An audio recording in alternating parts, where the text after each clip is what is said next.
Welcome to the Honest Mamas podcast, where we talk about the emotional and spiritual aspects of the motherhood journey. We are a team of honest mamas. Myself, Melissa, Sophie, and Claire. We are psychotherapists, moms, and friends. Join us as we get real about the topics that matter to you.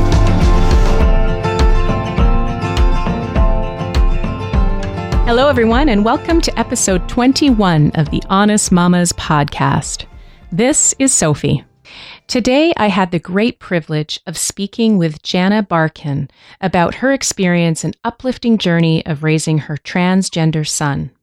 Janna is an exceptional mother and a passionate transgender youth rights advocate.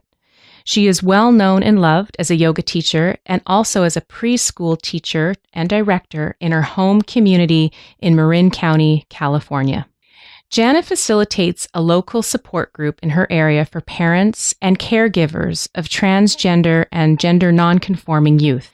She also presents workshops about gender and parenting transgender children. Today's interview with Janna is deeply moving, educational, and inspirational.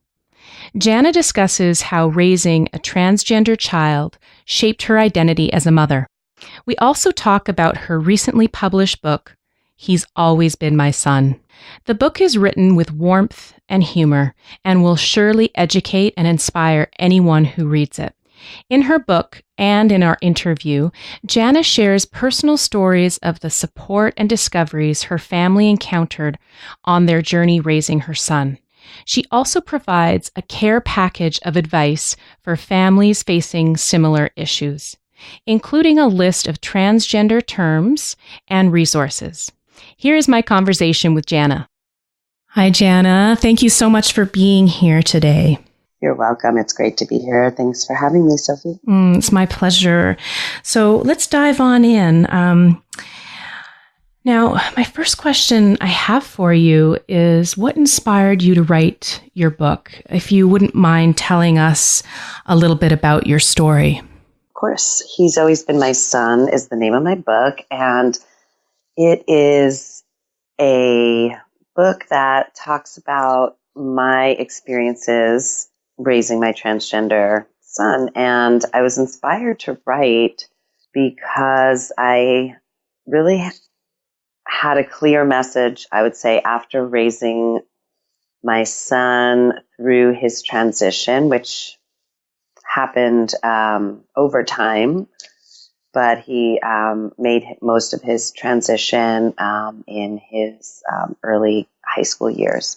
So after that, I felt a calling to help other transgender children, and I realized that to do so most effectively would be to reach out to adults, to families, to parents, to anyone who might be coming in contact with trans or gender nonconforming youth. And at first, I just thought, well, I'll start writing things down. Maybe I'll make resources or do a support group. I don't know. I thought of a lot of different things. And when I started writing things down, I realized that I really wanted to tell stories. And I think it's so important for us to share our stories, that we learn so much from listening to other people's experiences.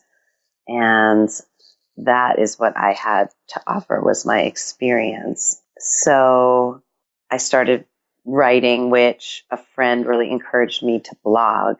And so I started blogging, and from the blog, I was contacted. Someone read the blog and contacted me from a publishing company who is my publisher, Jessica Kingsley Publishers, and they're out of London. And they proposed that I submit a book proposal to them. And it actually took me quite aback, because I guess I thought, oh, that would be really neat to write a book, but I don't know that I really thought I would. And then I was encouraged by this invitation, and I realized that it was such a rare opportunity to be offered a book And I know so many people who want to write are, hard pressed to find someone to publish them. So I knew I couldn't turn it down. Mm-hmm. So I call myself the reluctant author. But now I'm really excited, of course, that I've done it, and also feel so grateful to the publishing company for putting their trust in me. Mm. So the process was really labor of love. Mm. And I do call it my baby. Yeah. Well, I wonder if at this point you'd be willing to take us back a little bit and share some of your experiences, some of the challenges and triumphs, and perhaps some of the surprising insights, right back from the very beginning in your journey raising Amaya. Absolutely. I'd love to share that. Amaya came to us a couple of months after my father died. And so there was a lot of, beauty and grief in it all. And, this is like a little background story, but in the Jewish tradition, which is what my family is we name a new baby after someone, most likely a relative, who died, who lived a good life, we could say. Mm-hmm. And though my father's life was brief, I would say I don't know if it was brief, but he had a short life. He died at 58. Mm-hmm. And so but he was a good man. And I knew that I would name my child after my father. And I had a very strong feeling that I didn't want to name my child after my father's name. That I really didn't want to use my father's name, but that it really made most logical sense that if this was a boy, he would be named for my father, Aaron. Mm-hmm. And if it was a girl, I'd probably choose another name that started with an A. And I could have used any A name, but I just knew that if it was a boy, it would be hard not to name him Aaron. But I didn't want to do that, so I was very conflicted. Mm-hmm. So I really did, I don't know exactly if I pray, but I really did ask universe, it'd be really great to have a girl so that we just didn't have to look at all that. So it's really interesting when, it's 50-50, so we think. Right. There's lots of other possibilities, but we don't really think about that at the time. And so I had a girl, as far as we could tell by looking at the genitalia of this baby, which is, I guess, what we always do. We look, and if there's a vagina, we say girl, and if there's a penis, we say boy. Mm-hmm. And in rare, but not really that rare, there are ambiguous genitalia, or both, and that would be someone who's intersex, but that's kind of rare. So I think most people are thinking it's male or female. Mm-hmm. And we saw that my child had a vagina, but my daughter, who was also there, who's 6 at the time, looked at the baby and said, wow.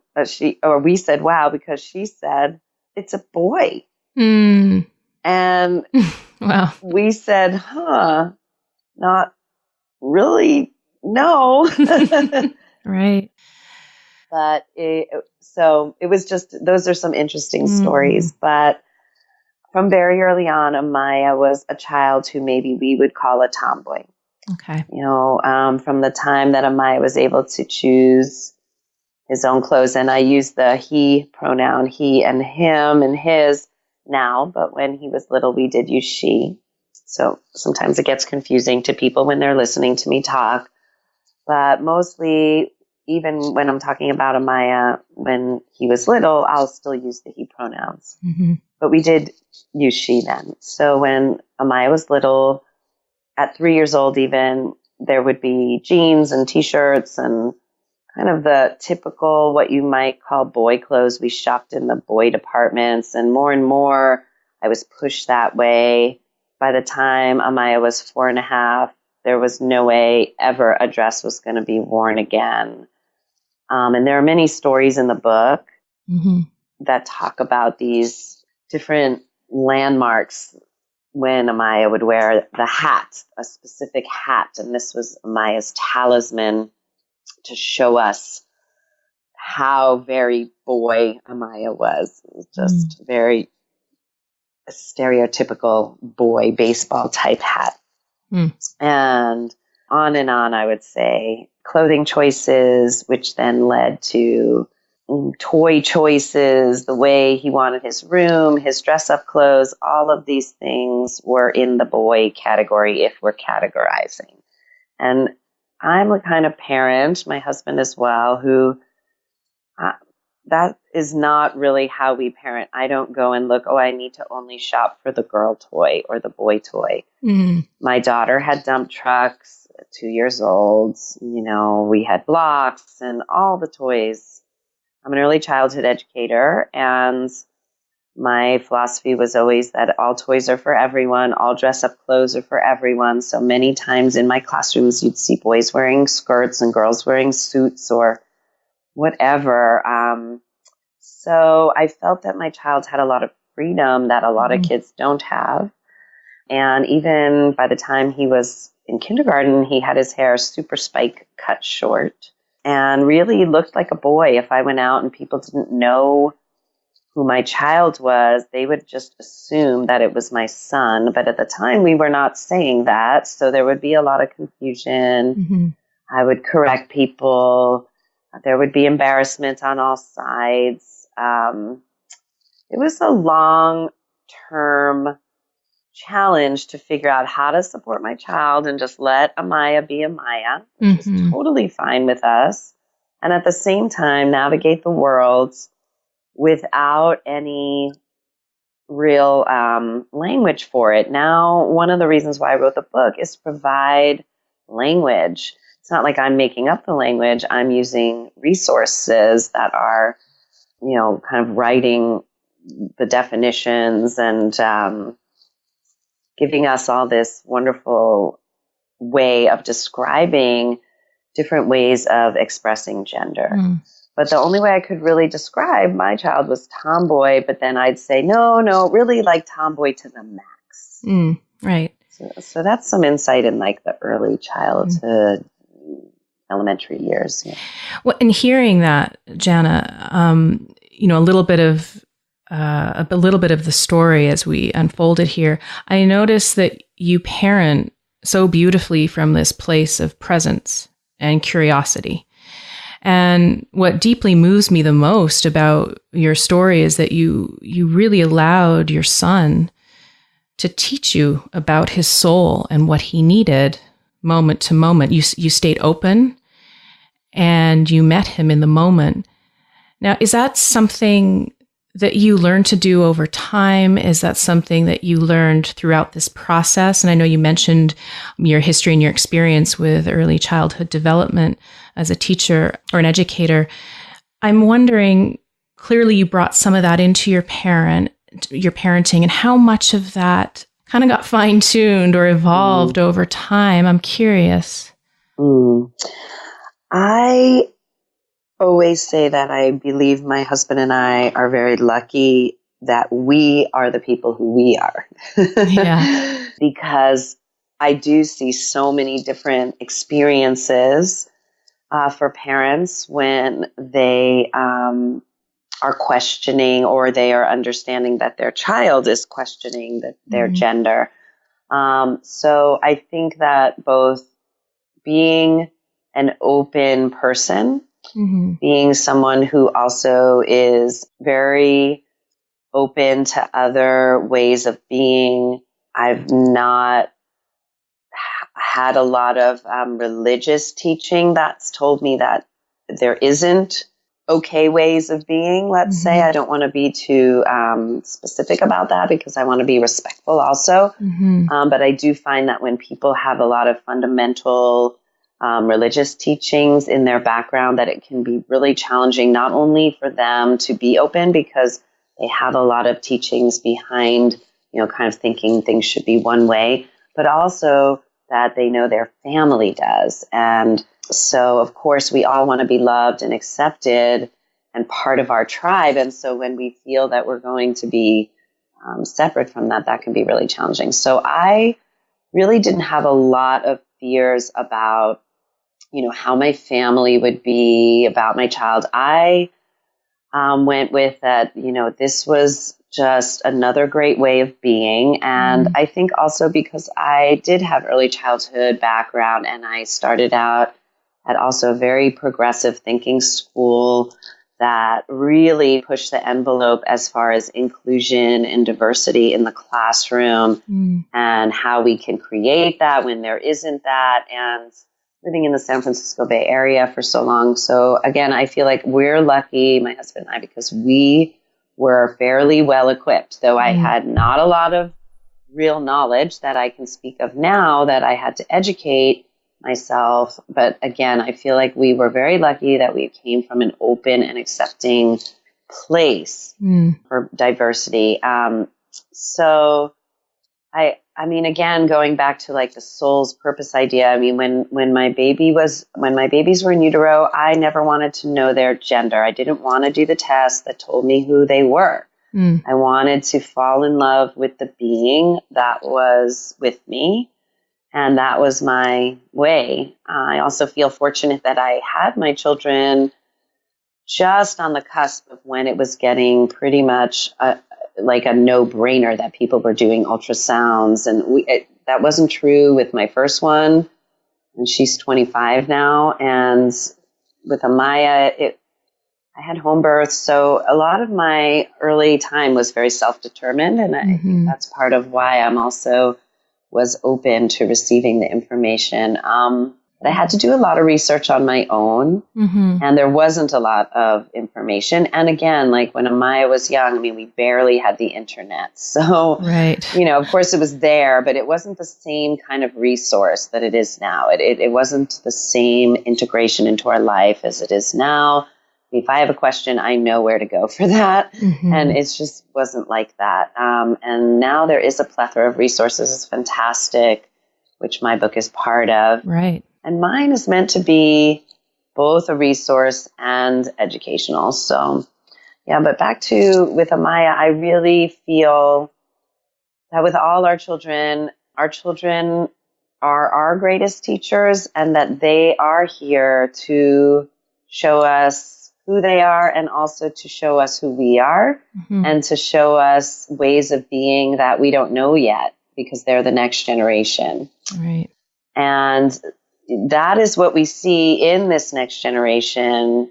It is just a completely different mindset as far as gender goes. And I know that there are places that are not as progressive as where I live, but I also know that this is happening everywhere, where young people are expressing gender in many, many what we could call atypical or non-typical ways. And it doesn't mean they're all transgender.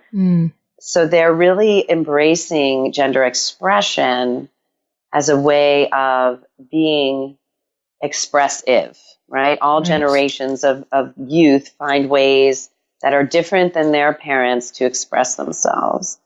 And gender is one way that the youth are exploring. It doesn't mean that they're all transgender, and it doesn't mean that it's a fad either. Though I do think that it is, maybe, quote, cool amongst the kids, right? But I don't want to call it a fad. I think it is a progression in our ability to be expressive as human beings. I'm just so grateful for you to be an educator and to be a living example of this way of showing up for children who are going through these different types of expressions around gender. And it's such an important paradigm shift happening in the collective to make space for that.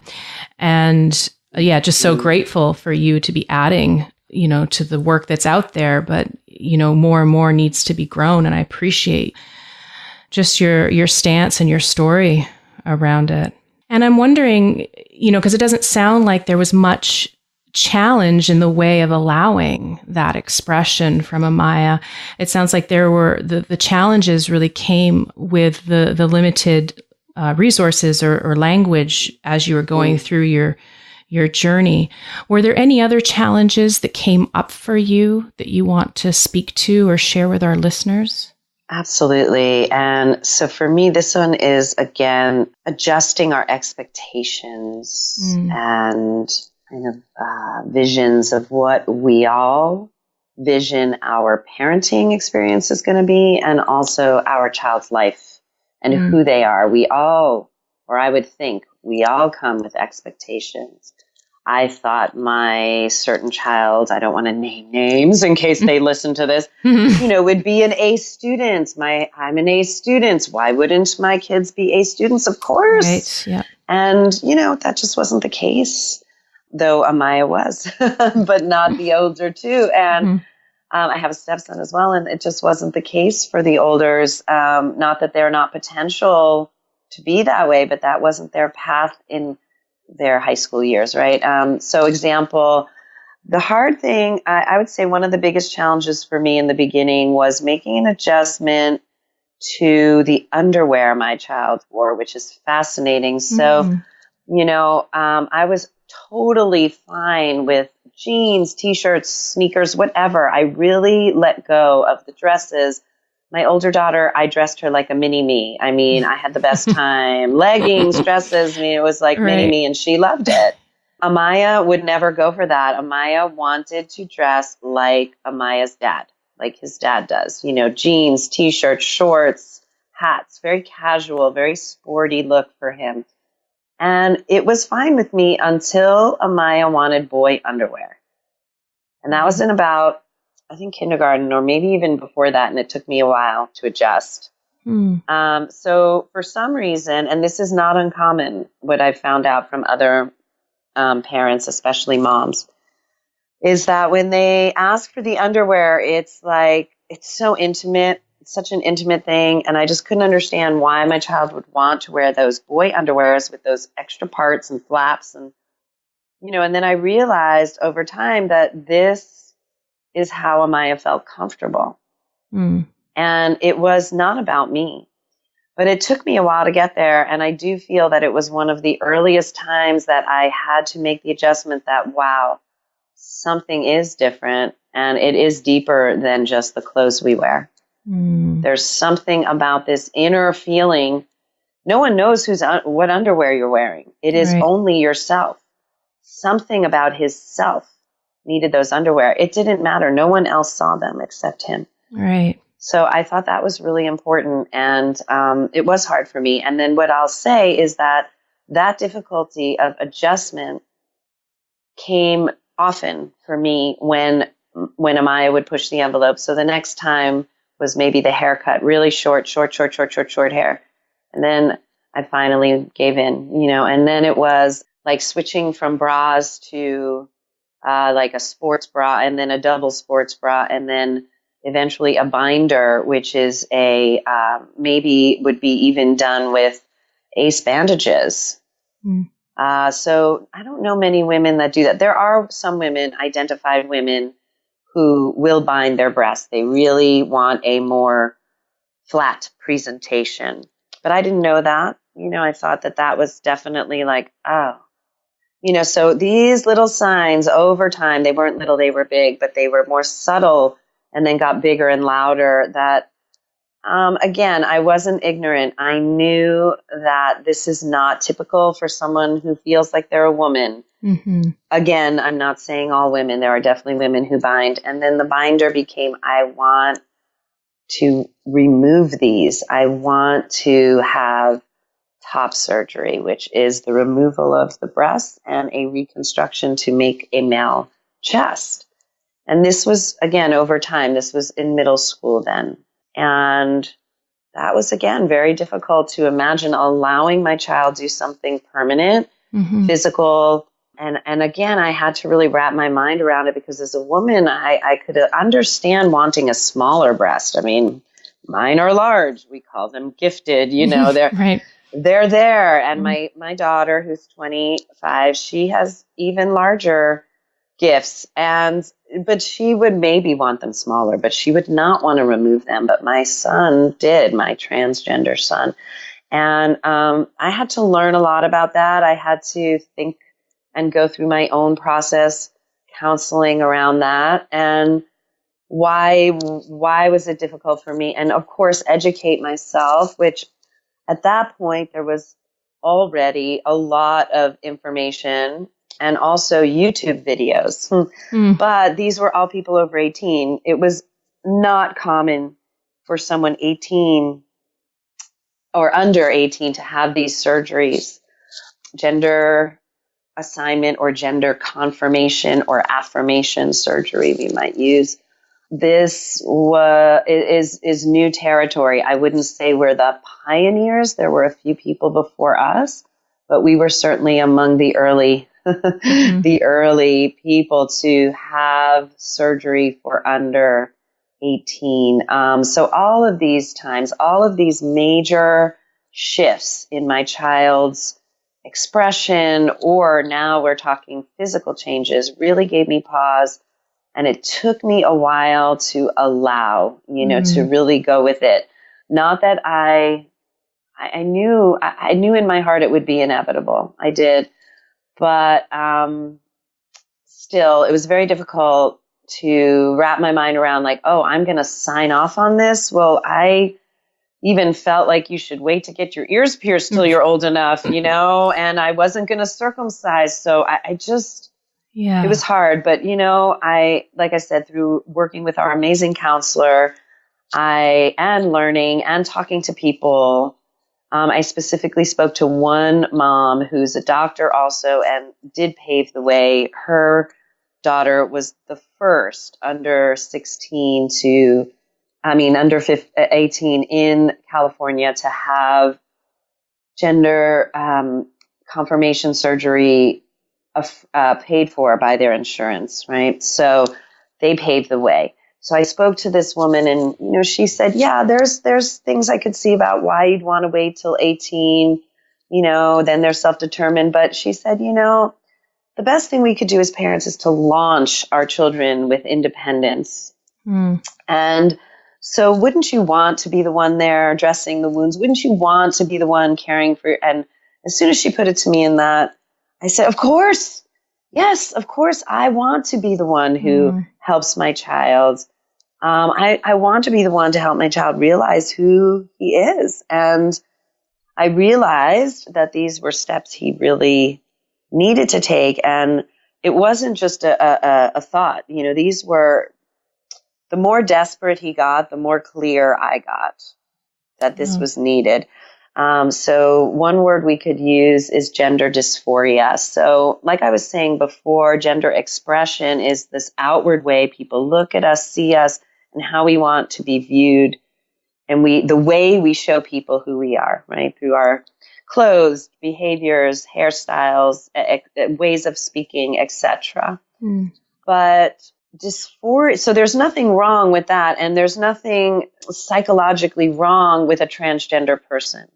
We've taken that out of the DSM, right? The diagnostic tools, right? Yeah. But what we did replace it with is gender dysphoria, because there is a very, very intense mental, emotional, I could say, illness, because the extreme disconnection with maybe the parts you have or how people see you and how you see yourself, your gender identity, your inner sense of self, the disconnect of that, the complete misconnection or disconnection between these things, misalignment, and then the distress it causes, that we needed a name for. So it's called gender dysphoria. Right. And Amaya really had a lot of dysphoria around his breasts specifically. And so depression, anxiety, the stomach aches, like withdrawal from social life, even though he had friends and they loved him and really accepted him completely for who he was at the time. But he really had a very hard time being out in public. He wouldn't even leave the house to go to the mailbox unless he put on his binder. Right. So this mental distress, this emotional distress that really pushed me beyond the challenges I had to see that, you know what, we need to do this. We need to do whatever we can. And the more I learned, I realized that the suicidality attempts and unfortunate completion of suicides very, very high in trans people in general, but especially among youth. I mean, they're shocking statistics. 41% of trans people have reported that they've attempted suicide. Wow, that's staggering. That in general population is 4 to 6%. Wow. So this is what pushed me beyond my hesitancies.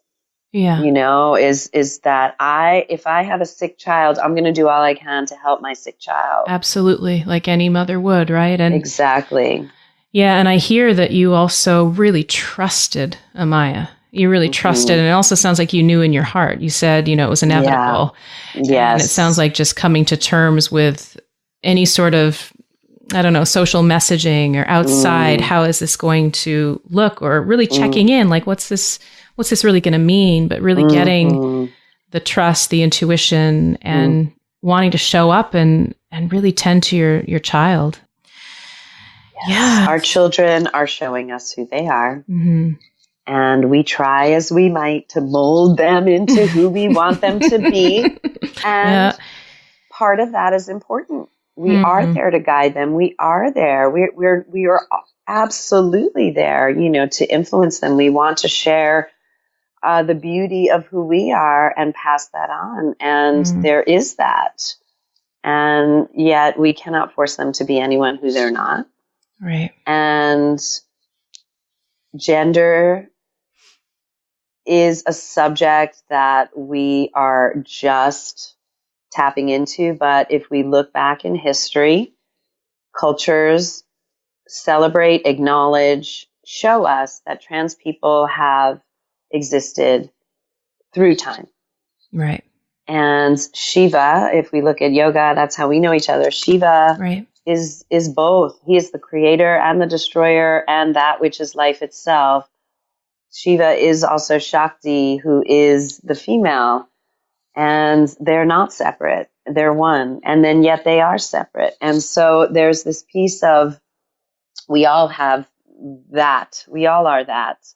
And we do. We all have estrogen and testosterone. Exactly. Yep. And we all have, if we look at gender as a spectrum, and we had like, there's a great thing called the Gender Abacus, which you might find, and maybe we could post on the website.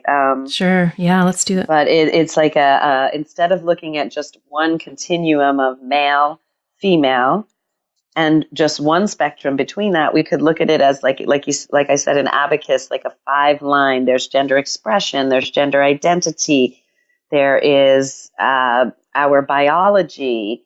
And like I said at the very beginning, some people are born with both parts. And for a long time, our medical culture would predetermine at birth by a measuring stick, literally, if the presenting part was longer than an inch, we'd say, okay, you're a boy. And if it was shorter than an inch, we'd say, okay, you're a girl. And sometimes the person would never know this about themselves. And so now we're also coming around to, no, you know, this is a human way of being.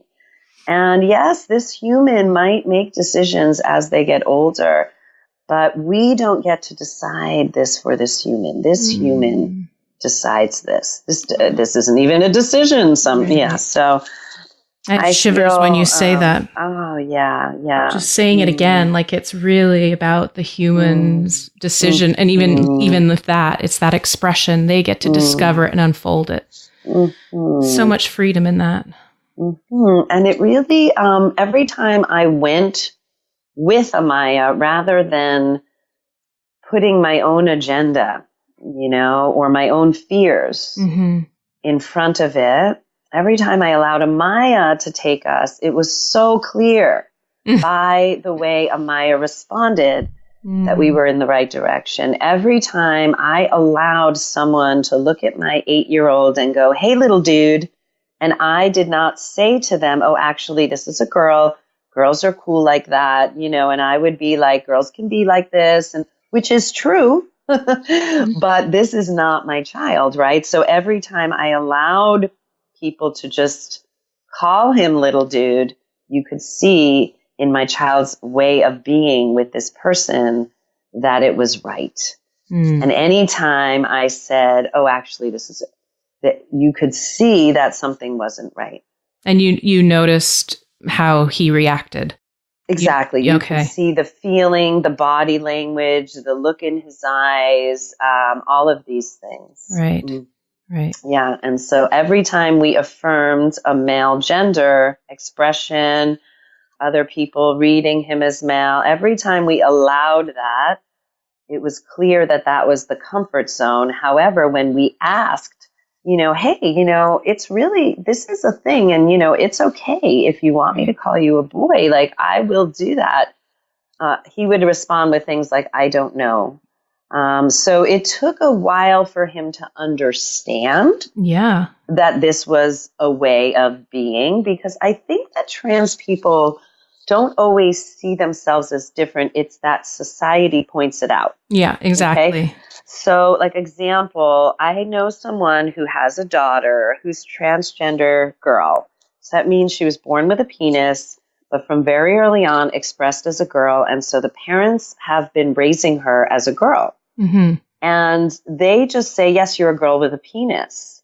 Mm-hmm. She really doesn't understand that there might not, that's not necessarily a thing. It is a thing, but that our culture doesn't necessarily always see that as a thing, right? And so she doesn't understand that a lot of parents would call their kid a boy and have to go through a whole thing. So their parents are like almost, this child's parents has almost already transitioned the child socially, but never really had to, because from so early the child was saying, I'm a girl.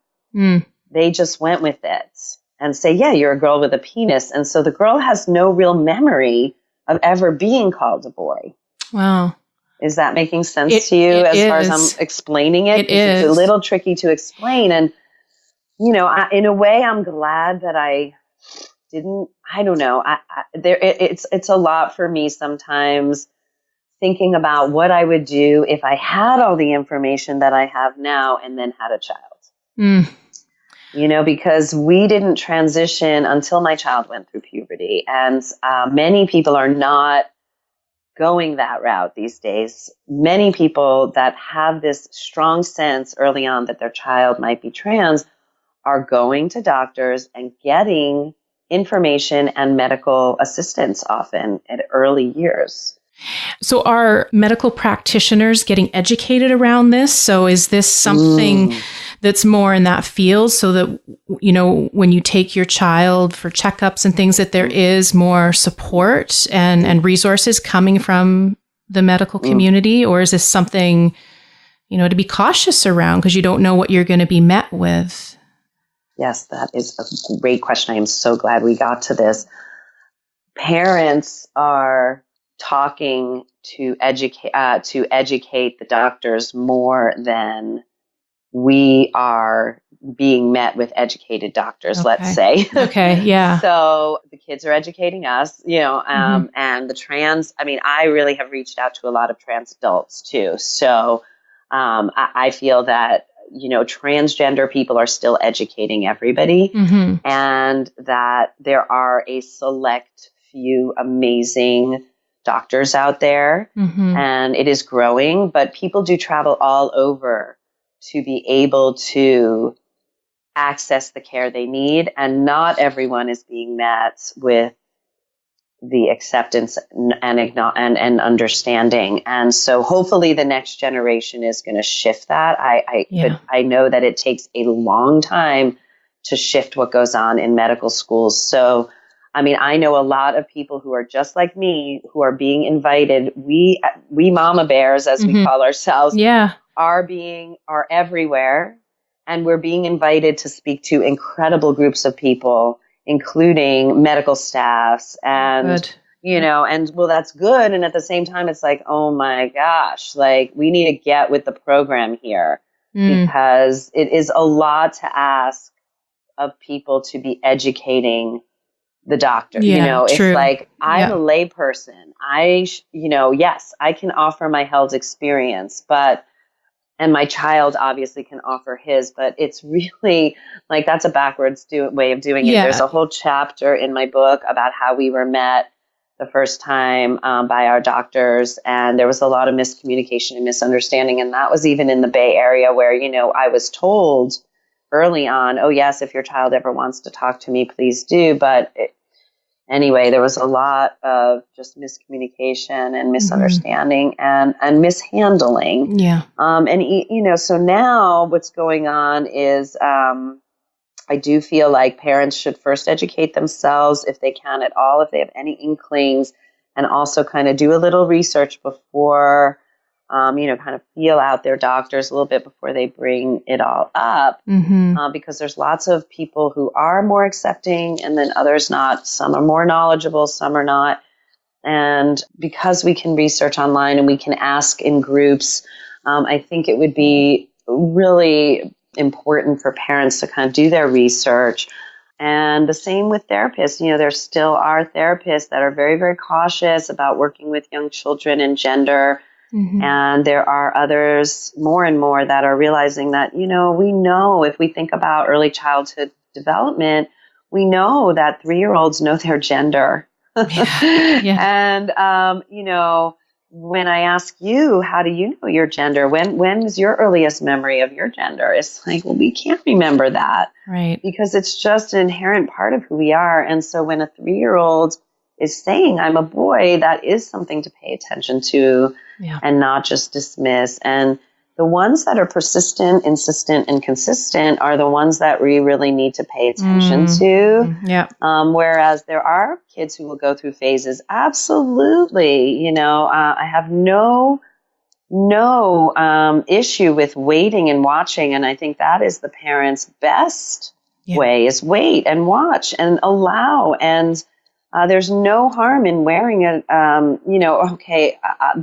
back up a little bit. It is challenging to be a boy, assigned boy, who wants to dress in girl clothes. Yes. It's not as challenging to be an assigned girl who wants to dress in boy clothes. A tomboy is immediately accepted and even celebrated.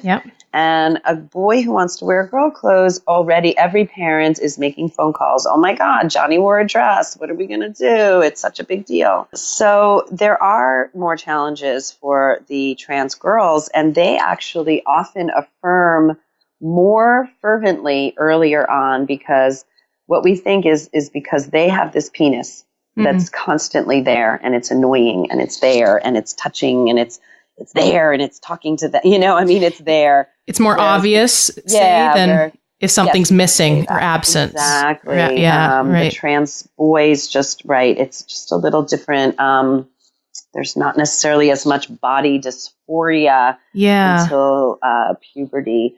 But again, there are many that still have that inner held sense. I think when it comes to the medical community, we have a long way to go. But in many, many cities, there is an educational date coming up that UCSF is doing. And, there's lots of trainings, but I think still, people have to choose those trainings, right? I mean, clearly there's a lot more integration that needs to happen in the system. So that responsibility doesn't fall on the mothers and, and all the parents. There's so many. I want to give shout outs, even as Mama's broadcast. I do want to give shout outs to the dads. And they often do have a little bit of a harder time. Yeah, I can understand. And I think that has a lot to do with their own gender training, that we get growing up. That's social training. And it's often the moms that are doing the initial work. I want to give a great shout out to Wayne Maines, who is an incredible leader, dad out there. Oh, great. And he was a Republican, very conservative man. And he just found that couldn't serve him as a parent when he realized how desperately his trans daughter needed him to show up. And his podcasts, his TED Talks are incredible. Okay, we can include those in the show notes if that would be great. Yes, we'll give a bunch of different shout outs in the show notes. That'll be great. So we'll let all our listeners know to go to the show notes.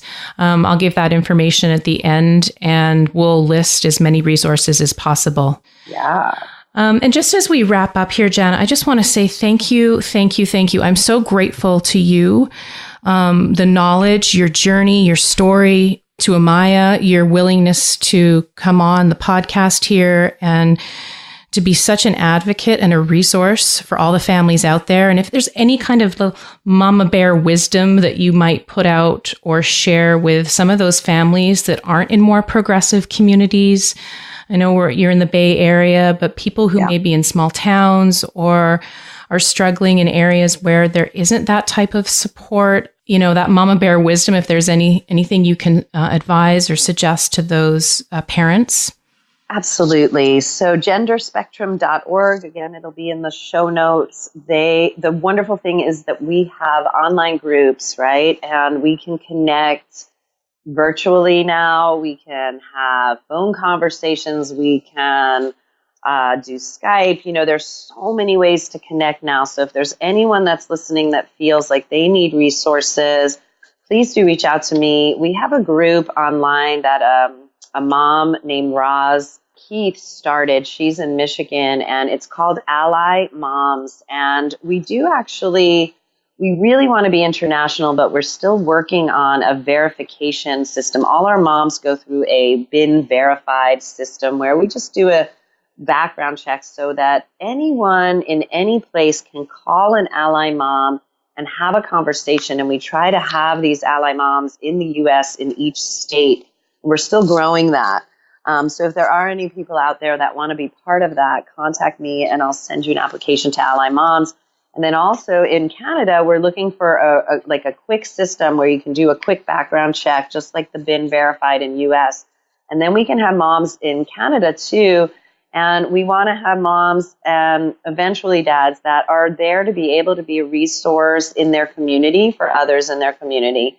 And there are so many amazing Facebook groups out there. And if people are wondering about privacy, some of them are completely secret and private, so I can't give them a shout out. Mm-hmm, but if you find me, we can find the way to them. And then there are some that are not so private, and so they're easier to find. And you don't have to even, be active on some of them. Some of them, in the secret ones, we usually ask that people introduce themselves because we want there to be real comfort level. But it's a wonderful way to get connected, get resources in your area. And, again, there's another wonderful group called Transparenting can help get resources started where there aren't resources. And also a group called Stand with Trans also has the vision to have groups all over.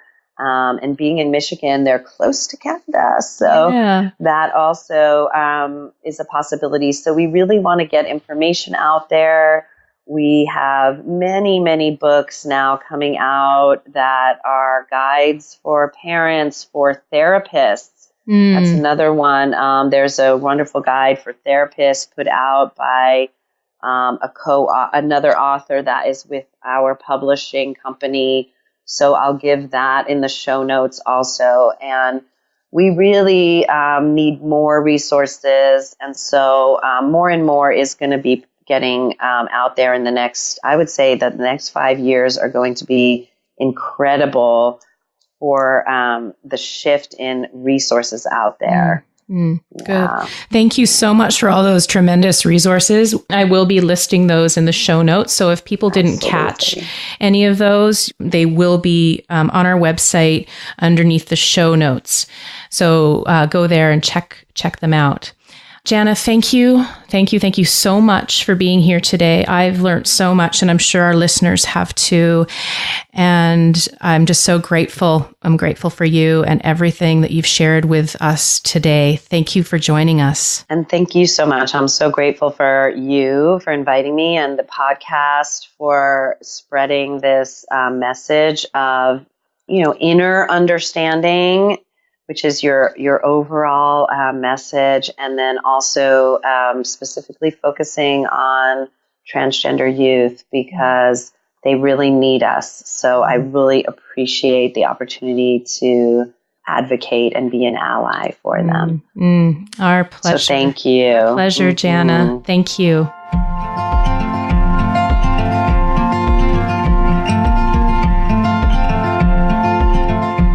Thank you so much for joining us for today's episode. I am feeling humbled by the richness of this interview. Janna's unconditional love and fierce commitment to her son's freedom and right to be fully expressed is truly moving and inspirational. Janna is incredibly knowledgeable and respectful in her advocacy for transgender and gender non-conforming youth. If you are a caregiver or parent with questions around supporting a transgender child, please go to our show notes at www.honestmamas.com/episode 21. Also join our community on Facebook by going to www.facebook.com/honestmamascommunity, where these types of conversations will continue.